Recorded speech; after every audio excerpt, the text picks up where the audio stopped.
Pero como decía antes, por si alguien está viendo por primera vez este estudio, estamos utilizando como texto guía el libro El poder y el mensaje del Evangelio de Paul Washer. Y ya vamos al capítulo 11 de este libro, que habla básicamente del Evangelio, de sus alcances, y también creo que es notorio el, cómo Paul Washer también aborda las desviaciones del Evangelio actual. O sea, prácticamente no hay capítulo en el cual él no haga un alcance a cómo se ha desvirtuado el Evangelio en los últimos años, o más bien en la época en la cual a nosotros nos ha tocado vivir. Y el nombre del capítulo es dándole la debida importancia a Dios. Vamos a comenzar leyendo el mismo versículo que leímos la semana pasada, Romanos 3:23. Romanos 3:23. Romanos 3:23 dice, por cuanto todos pecaron y no alcanzan la gloria de Dios. Decíamos la semana anterior, ¿cierto? Que evidentemente eso es categórico y universal. No hay ser humano que no esté en esta condición de pecado y por lo tanto queda corto, ¿cierto? En el sentido de poder cumplir con los requisitos que Dios demanda para entrar en una relación con Él. No hay ningún ser humano.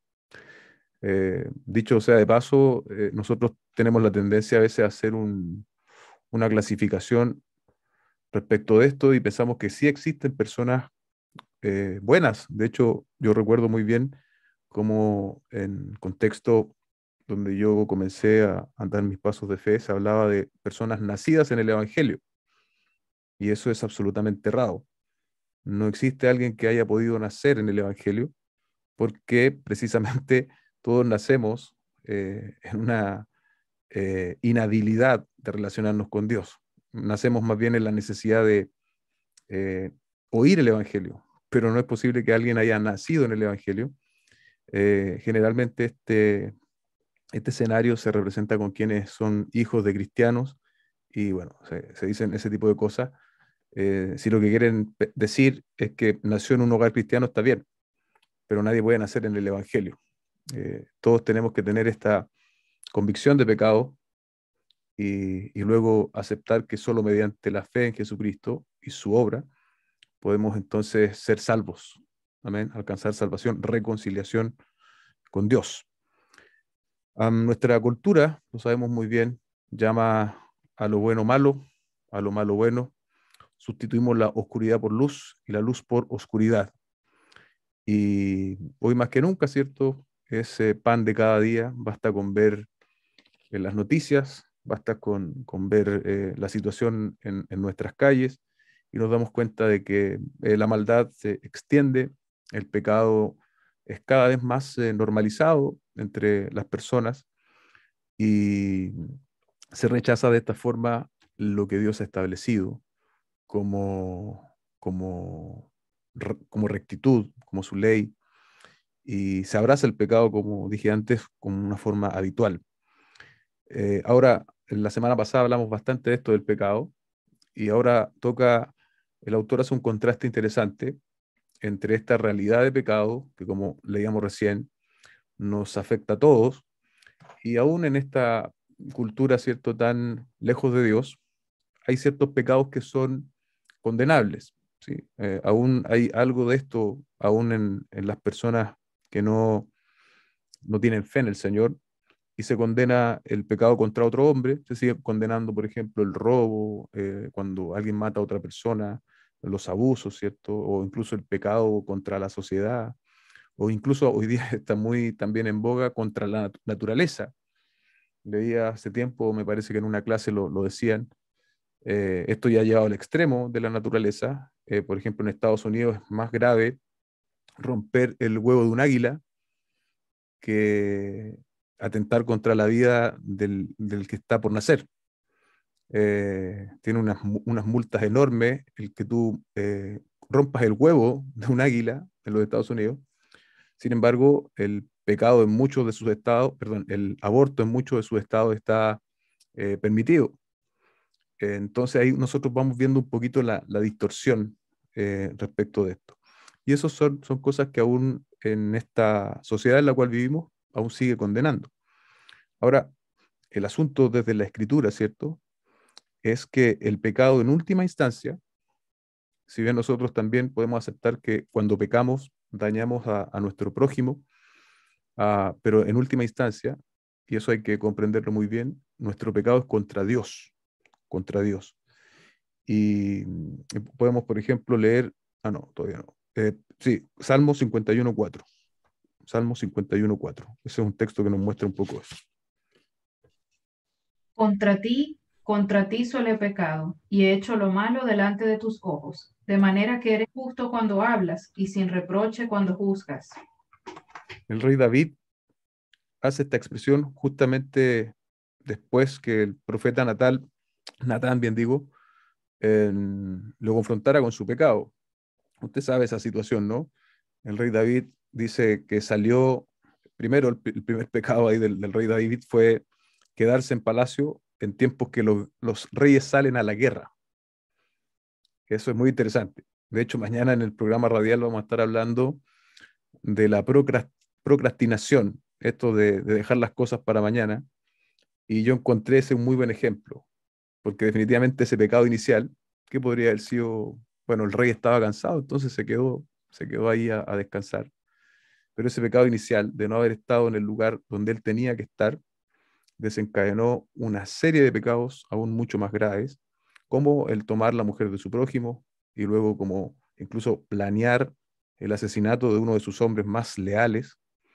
Y bueno, en primera instancia el rey estaba ciego a su propio pecado y Natán fue quien a través de una especie de parábola, ¿cierto?, le confronta y le termina diciendo, tú eres ese hombre que robó la oveja del que tenía una. Algo así más o menos dice el texto. Y aquí viene la expresión cuando el rey David es convencido de pecado, dice, contra ti solo he pecado. Y eso nos muestra eso, que finalmente el pecado, en el caso de David también, ¿cierto?, atentó contra este hombre, pero en última instancia, él entendía que su pecado, y él también como lo debemos entender nosotros, hermanos, es contra Dios, es contra Dios. Y eso nos pone en una situación de bastante cuidado. No solo debemos cuidarnos de no pecar por causa de las consecuencias que tiene, ¿sí? Por ejemplo, si yo voy a robar y soy sorprendido en ese robo, eh, eso va a tener una represalia, eso va a tener una condena, hasta una vergüenza, ¿cierto? Alguien que se roba, no sé, algo en la oficina, no sé, en la oficina tienen plata, así que puedo sacar algunas cosas, pero si a ti te sorprenden, eso te va a causar una vergüenza enorme y a lo mejor el despido, no sé cómo lo tratarán. Pero en última instancia, eso para nosotros como creyentes no debe ser nuestro riel, por así decirlo. Nuestro riel es que ese pecado ofende a nuestro Dios, ¿sí? Porque en general la gente sin fe, la gente que no está en Cristo, se deja, se deja enrielar, utilizando otra vez el término, por las consecuencias del pecado en ese sentido. Pero para nosotros debemos entender esto, que el pecado que nosotros cometemos es un pecado, en primer lugar y ante todo, contra Dios, mis hermanos. Lo segundo es que el pecado es atroz y, y no solo no se debe cometer por sus consecuencias, como yo las trataba de ilustrar recién, sino principalmente porque es una ofensa cometida contra un Dios infinitamente glorioso, dice el texto, quien es digno del más perfecto amor, devoción y obediencia de parte de su creación. Ahí tiene usted como en positivo. No debemos pecar, ¿cierto? Eso es claro. Pero en positivo, ¿qué es lo que debemos hacer? Debemos relacionarnos con Dios en amor, en devoción y en obediencia. Justamente la vereda contraria. Directamente, ¿cierto? Directamente proporcional, ahora lo puse yo acá, dice el hombre que comprenda, ¿cierto? La gloria de Dios y la supremacía de Dios, comprenderá de forma directamente proporcional lo horrendo que es su propio pecado.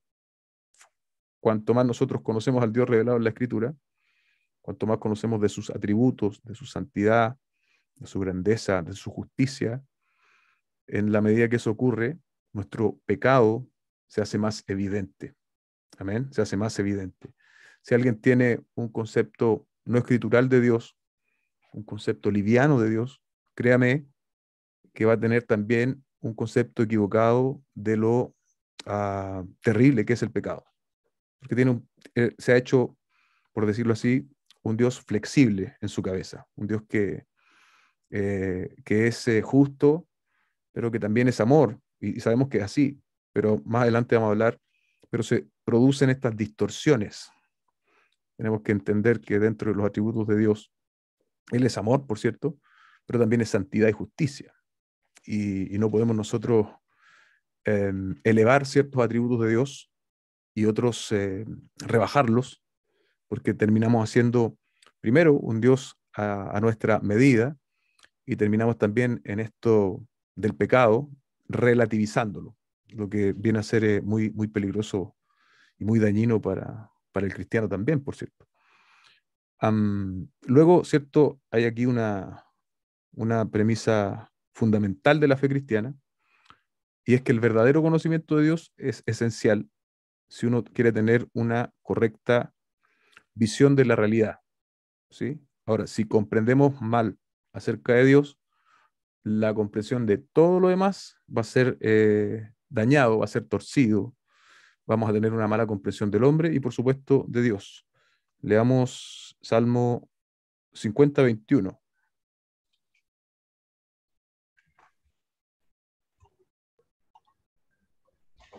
Dice, estas cosas has hecho, y yo he guardado silencio. Pensaste que yo era tal como tú, pero te reprenderé y delante de tus ojos expondré tus delitos. El pueblo de Israel tenía una comprensión equivocada del pecado, ¿cierto? Y justamente había caído en este pecado de pretender de que Dios era igual que ellos. Y eso los llevó, ¿cierto?, a una rebelión, lo que terminó también con consecuencias para ellos. Y también el profeta, en este sentido, el profeta Oseas, ¿cierto? 4:6, también dice algo interesante que concierne a este tema. Oseas 4:6. Dice, mi pueblo es destruido por falta de conocimiento. Por cuanto tú has rechazado el conocimiento, yo también te rechazaré para que no seas mi sacerdote. Has olvidado la ley de tu Dios. Yo también me olvidaré de tus hijos. ¿Se da cuenta? El problema del pueblo de Israel, según el diagnóstico de Dios en boca del profeta Oseas, era su falta de conocimiento. La situación del hombre y el corazón del hombre no es muy distinto en la actualidad, hermanos. Seguimos lidiando con nuestras mismas debilidades que los hombres de la Biblia, incluso que el pueblo de Israel. Y el problema ahí era falta del conocimiento del Dios verdadero, ¿sí? Porque el pueblo de Israel, sabemos muy tempranamente, no acusó recibo de las advertencias que Dios le había dicho de no tomar las costumbres de esos pueblos paganos que ellos habían sido llamados a conquistar, y se empezaron, ¿cierto?, a mimetizar con ellos, a tomar sus dioses, a tomar sus mujeres, y empezaron entonces estas mezclas, por así decirlo, de fe, y el pueblo también empezó a paganizarse, a caer en idolatría, precisamente por eso, por la falta de conocimiento. Y es muy llamativo, ¿cierto? Porque Dios una y otra vez advierte y señala al pueblo la necesidad de que el conocimiento de Dios sea traspasado a las generaciones. Sin embargo, vemos periodos en la historia del pueblo de Israel en que esto no sucede, y eso comenzó a traer claramente esta desviación, este desconocimiento de Dios, llevó a ese pueblo finalmente a la caída, a ser esclavos, ¿cierto? Y alejarse del Dios verdadero. Jeremías 9:23-24.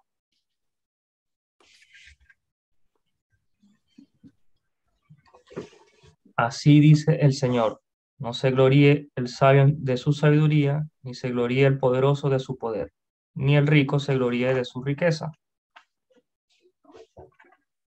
Pero si alguien se gloría, gloríese de esto, de que me entiende y me conoce, pues yo soy el Señor que hago misericordia, derecho y justicia en la tierra, porque en estas cosas me complazco, declara el Señor.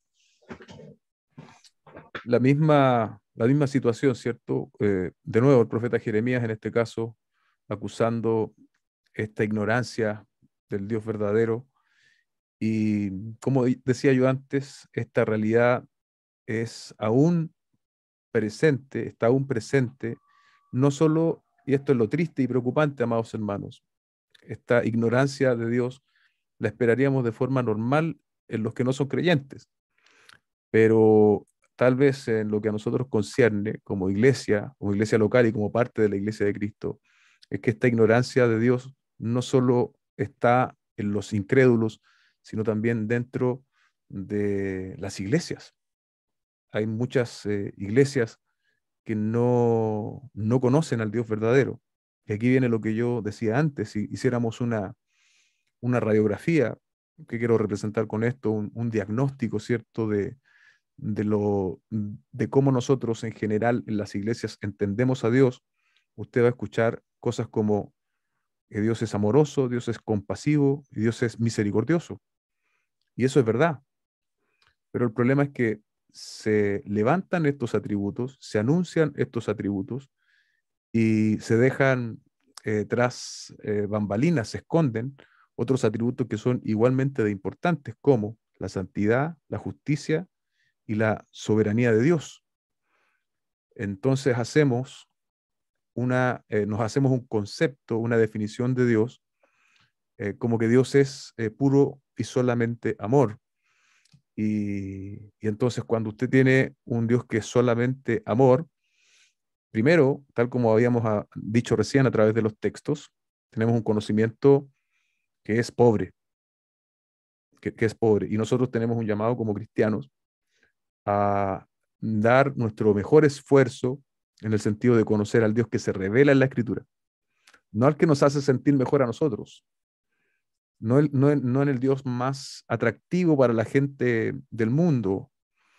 Y en ese sentido, la iglesia, queridos hermanos, de los últimos 30 o tal vez más años, hemos pecado, hemos querido hacer un Dios más potable para las personas. Entonces hemos escondido ciertos atributos que nosotros consideramos que son ofensivos. Entonces queremos hacer un evangelio más amigable con las personas. Y caemos en este pecado, ¿cierto?, de una visión distorsionada de Dios. Y créame que en la medida que nosotros mutilamos el evangelio, en la medida que nosotros mutilamos, ¿cierto?, el Dios que se revela en la Escritura, estamos cayendo en el pecado de la infidelidad y seremos mucho menos efectivos en la misión que se nos ha dado. No seremos más efectivos. Y aquí se produce una paradoja, que es que quienes predican este tipo de evangelio, donde se distorsionan los atributos de Dios, suelen ser iglesias multitudinarias, de miles y cientos de personas. Porque tal como le dijo el apóstol Pablo a Timoteo, más bien le escribió, amontonarán maestros conforme a sus propias concupiscencias, que rascarán sus oídos, van a decirle lo que la gente quiere oír. Y claro, versus donde se predica la verdad de Cristo, suelen ser menos multitudinarias, menos multitudinarias. Y ahí se produce, ¿cierto?, esa paradoja, pero que finalmente en la Escritura está muy bien señalada. Nosotros, por lo tanto, tenemos que ser intencionales en esto y conocer al Dios que se revela en la Escritura y entender también que esto de los atributos de Dios también tiene una fuerte relación, está muy íntimamente relacionado a la predicación del Evangelio, a la exposición del Evangelio. Permítame leer algo literal. En la predicación del Evangelio debemos exponer la pecaminosidad del pecado al difundir el verdadero conocimiento de Dios. Debemos proclamar todo el consejo de la Escritura concerniente a sus atributos, especialmente aquellos que son menos populares y menos agradables al hombre carnal, como su supremacía, su soberanía, su justicia y su amor. Precisamente aquí usted puede ver que se enumeran 4 atributos: supremacía, soberanía, justicia y amor. Hoy día, en razón del tiempo, porque este capítulo es algo más largo que los previos que hemos visto, vamos a hablar de supremacía y de soberanía. y los otros dos los vamos a dejar para después, justicia y amor, para la próxima semana. Entonces vamos a hablar de la supremacía de Dios. ¿Ok? Hay aquí probablemente el autor hace dos descripciones. Una del hombre humanista incrédulo. El hombre humanista incrédulo se ve a sí mismo en la cúspide, ¿cierto?, de todo lo creado y por lo tanto mira hacia abajo todo lo demás y hacia arriba, para el agnóstico, para el ateo, bueno, más bien para el ateo, para hacia arriba no hay nada. No hay nada que él tenga que rendir cuentas. Él es su propio estándar. Él es su propio estándar. Y por lo tanto no tiene que sujetarse a nadie. Imagínese con este concepto de sí mismo, ¿qué me va a importar si yo soy un ateo? ¿Qué me va a importar a mí lo que pueda decir un Dios que yo creo que no existe? No le va a importar en lo absoluto. Leamos Isaías 2:22. Dice, dejen de considerar al hombre cuyo soplo de vida está en su nariz, pues ¿en qué ha de ser él estimado? Ahí está. Y ahora Santiago 4:14.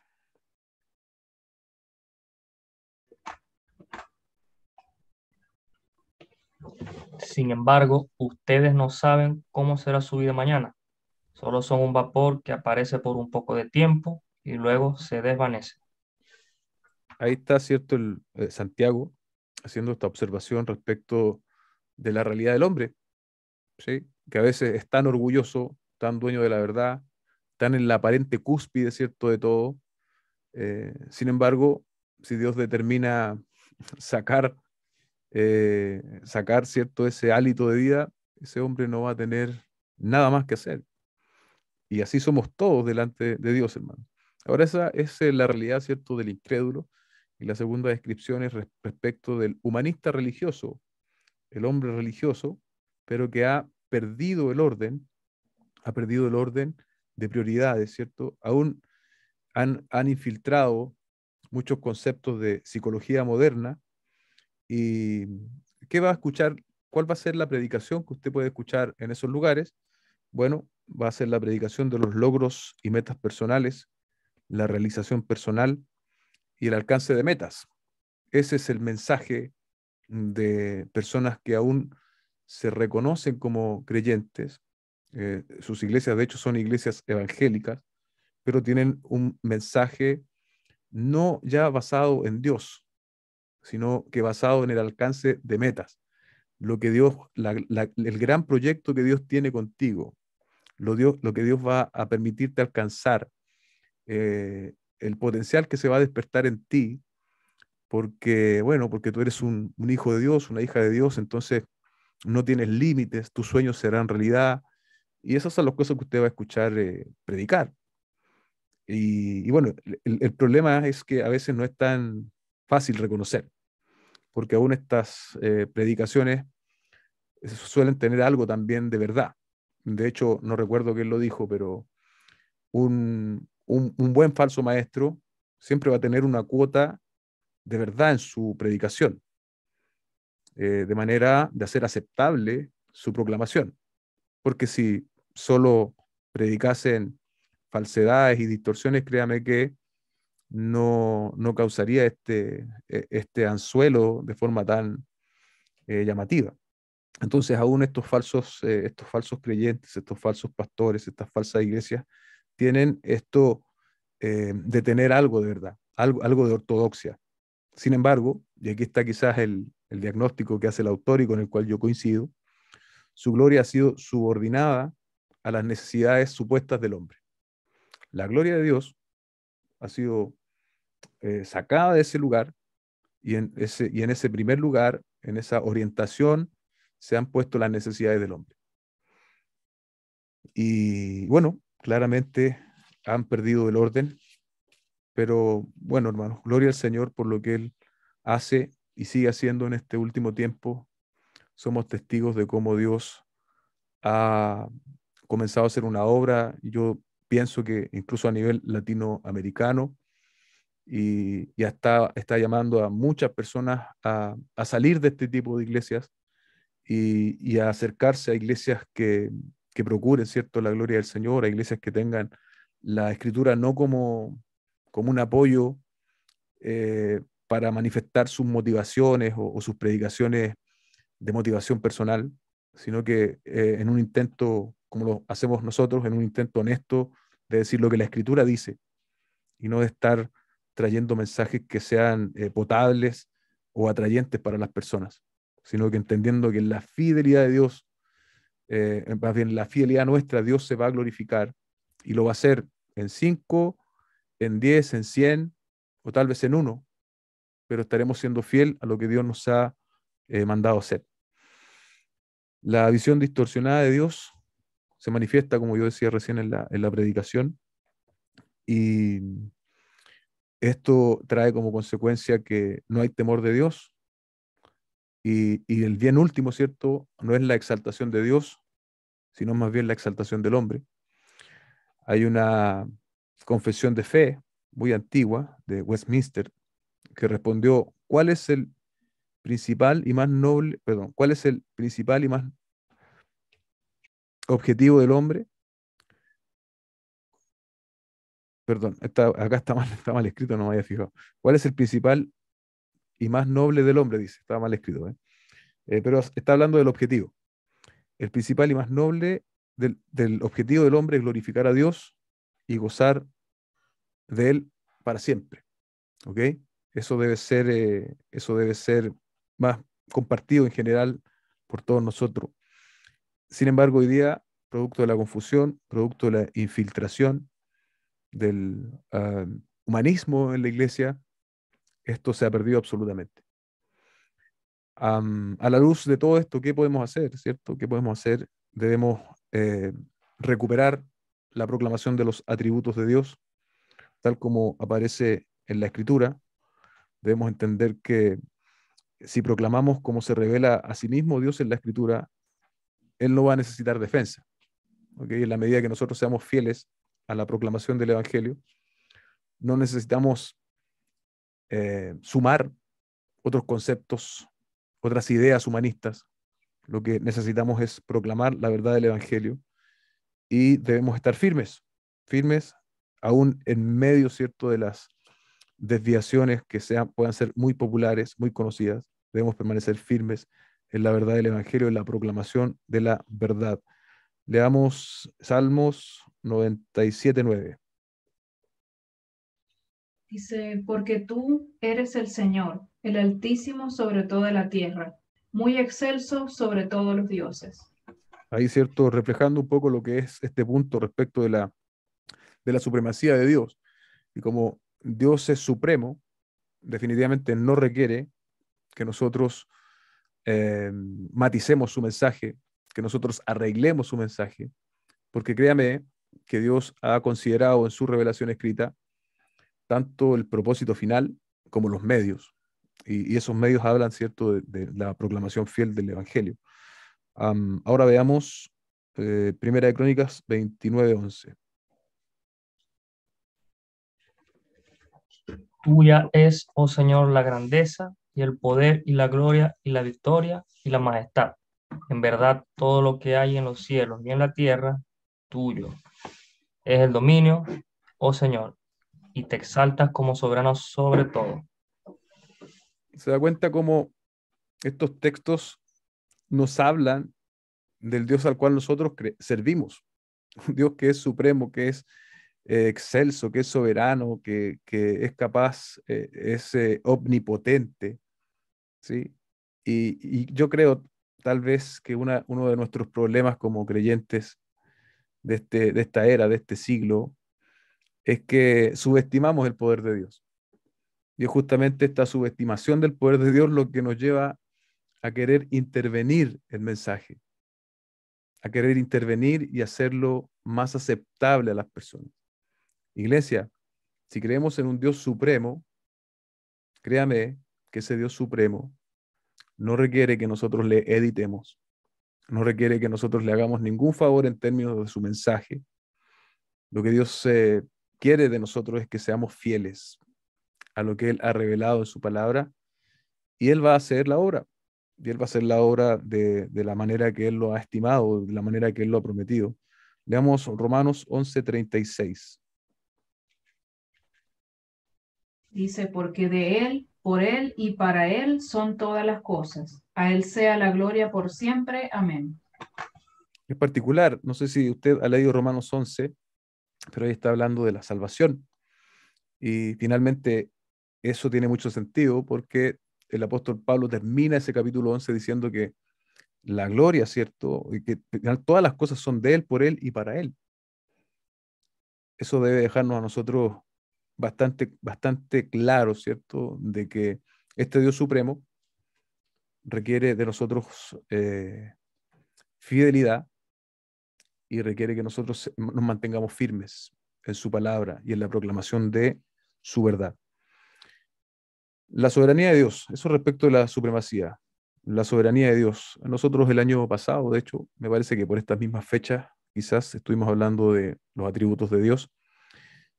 Y bueno, aquí tiene estos atributos, el autor más bien los refiere y los relaciona con la proclamación del Evangelio, lo que obviamente tiene mucho sentido. ¿Qué es lo que prima, amados hermanos, donde nosotros vivimos en esta sociedad del occidente moderno? Prima el individualismo, está también en un alto valor la democracia, ¿cierto? Y los derechos inherentes y las verdades, y estos son derechos inherentes, ¿cierto? Y son verdades evidentes. Pero el problema, ¿cierto?, es que muchas veces este individualismo y esta democracia, que nosotros acá en Chile hemos sido testigos como ha sido vilipendiada, ¿cierto?, y abusada, principalmente hablo desde el estallido social hasta la hora, porque si finalmente nos sentimos tan postergados que no importa lo que yo haga y no importa si yo robo, si yo rompo, como estoy en democracia, entonces yo puedo hacer lo que quiera porque me siento pasado a llevar. Bueno, esas son evidentemente posturas extremistas y equivocadas incluso para la civilización no cristiana, digamos. Pero bueno, esas cosas han sido elevadas, tal vez podríamos decir de manera enfermiza, y están afectando la manera de ver las cosas del ciudadano común y corriente, no solamente de los extremistas, como en algún punto se solía ver. Y bueno, frente a eso, ¿cierto? Frente a esta democracia, frente a este individualismo, la Escritura nos habla de un Dios, de un Señor que ha establecido su trono en los cielos y que domina y reina sobre todo. ¿Amén? Dios no reina, amados hermanos, solo sobre su iglesia. Dios reina sobre todo. Dios reina sobre todos los gobiernos, sobre todos los países, sobre todo lo creado. Dios está en pleno gobierno, ¿sí? No somos, eh, no somos como el deísmo, ¿cierto? El deísmo que afirmaba que Dios le dio cuerda, ¿cierto?, a este reloj de la creación y luego lo dejó andar y se olvidó que ese no es el Dios en el cual nosotros creemos. Nosotros más bien somos deístas clásicos. Creemos que Dios no solo creó y formó todo lo que existe y permite también todo lo que existe, sino que Él también restringe y muchas veces no permite ciertas cosas, y muchas veces también las permite. Recuerdo cuando estábamos en la casa, me parece que ya estábamos en esto del estallido social, y teníamos un hermano que era venezolano, y yo justamente hablé de la sujeción a las autoridades en ese contexto, y después que terminó la predica, él se me acercó y me preguntó sobre la situación en Venezuela. Obviamente, hermanos, uno no tiene todas las respuestas porque somos seres limitados, finitos, pero sí algo le puedo decir, y es que justamente los malos gobernantes suelen ser permitidos por Dios frente al extravío del pueblo. Cuando una sociedad le da la espalda a Dios, una de las maneras en que Dios trae disciplina a esas sociedades, a esas naciones, es poniendo malos gobernantes, gobernantes que están Y bueno, hoy día nosotros en Chile, hermano, no estamos muy lejos de esto. No quiero hacer política, pero nuestro presidente actual es una persona que no cree en Dios y sabemos lo que promueven, sabemos lo que afirman y claramente no nos debiésemos sentir representados. Estoy hablando desde la moral bíblica, ni siquiera si es de izquierda o derecha, desde la moral bíblica, porque ellos son prácticamente a favor de conceptos que en la Biblia son muy claros respecto de la moral, de la familia, y están empujando fuertemente en esa dirección. Pero a pesar de todo aquello, Dios gobierna. Dios gobierna y Dios permite también los gobiernos y Dios sustenta todo lo creado, así lo establece la Escritura. Vamos a leer Salmos 103:19, hablando de la soberanía de Dios. El Señor ha establecido su trono en los cielos y su reino domina sobre todo. Ahí está. Eso es bastante claro, ¿no? Usted no necesita ser un gran exegeta para entender eso. Su reino domina sobre todo. Salmos 115:3 y 135:6.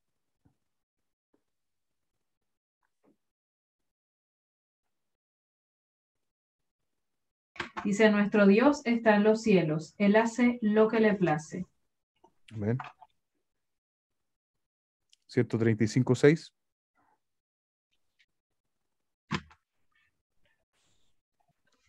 Todo cuanto el Señor quiere lo hace, en los cielos y en la tierra, en los mares y en todos los abismos. Ahí está, cierto, referido a todo lo creado. Eso es así también el día de hoy, hermanos. Efesios 1:11. También en Él hemos obtenido herencia, habiendo sido predestinados según el propósito de aquel que obra todas las cosas conforme al consejo de su voluntad. Ahí está, cierto, también la soberanía de Dios aplicado ahora a la salvación. El versículo anterior a lo creado, el anterior aún más amplio, pero ese aplicado a la salvación, como Dios es soberano también en la salvación. Salmos 33:11. El consejo del Señor permanece para siempre, los designios de su corazón de generación en generación. Y ese texto tal vez nos afirma y confirma lo que yo decía recién. El consejo de Dios permanece para siempre. Para siempre es obvio, hermanos, que no tiene fin. Amén. Y Salmos 95:3. Porque Dios grande es el Señor y Rey grande sobre todos los dioses. Amén.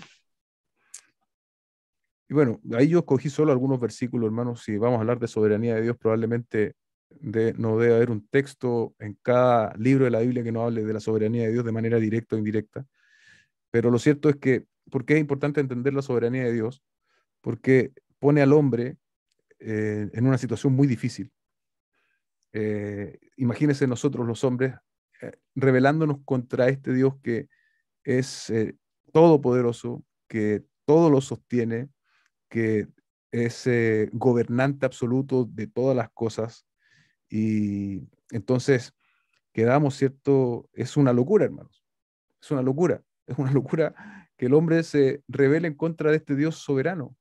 Y nosotros debiésemos también entender esto, que la soberanía de Dios es aplicada absolutamente a todos.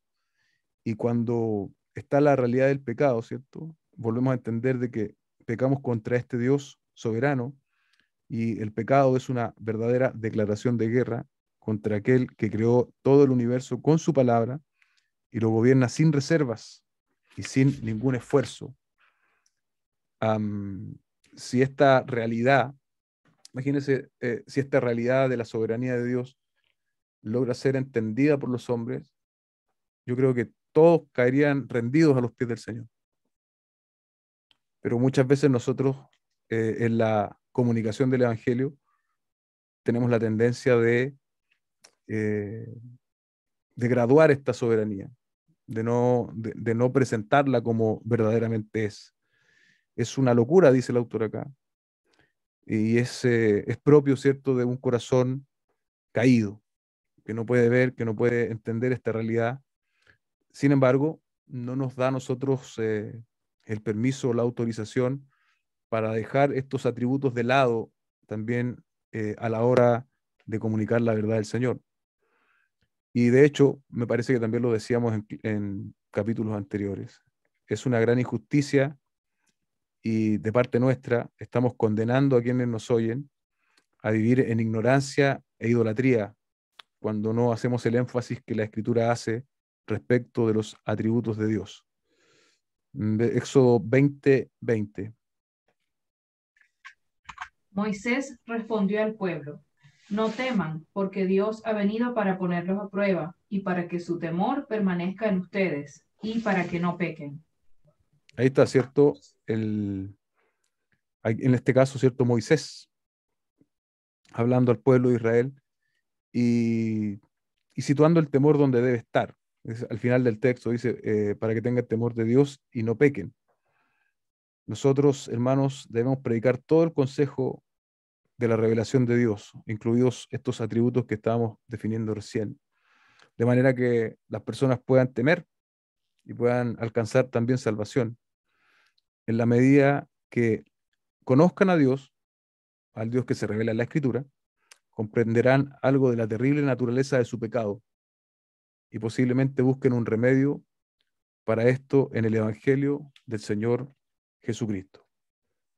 Así que hasta ahí vamos a quedar hoy día y la próxima semana vamos a ver santidad y justicia. Perdón. Y también el amor de Dios. Esos tres vamos a ver. Sí, vamos a ver esos tres la próxima semana.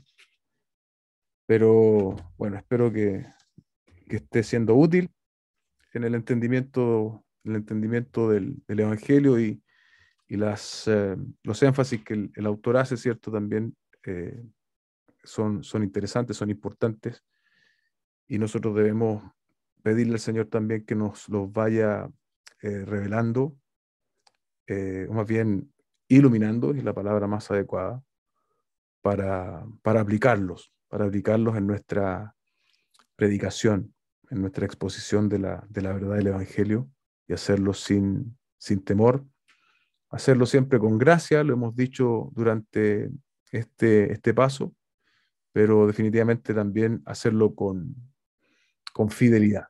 Amén. Probablemente es una palabra que he repetido bastante, pero que es necesario que nosotros, hermanos, también podamos pedirle al Señor nos ayude a ser fieles y también a poder aplicar esto en nuestra predicación del Evangelio. Amén. Oremos un segundo, acompáñame a orar. Señor, gracias. Hemos compartido un poco más de este texto. Te ruego, Dios, que lo expuesto pueda ser útil para la iglesia. Gracias por los hermanos que están conectados hoy. Te pido, Señor, que este alimento pueda resultar, bien digo, en nutrición espiritual para cada uno de nosotros. Necesitamos, Señor, más vianda, definitivamente. Cuando hemos sido alimentados con golosinas, con sucedáneos, necesitamos más vianda, necesitamos alimento sólido. Necesitamos, Señor, legumbre espiritual que nos fortalezca, que nos haga crecer.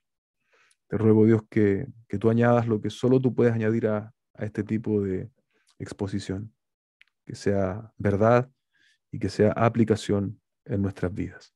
Te lo pido en el nombre de nuestro Señor Jesucristo. Amén y amén.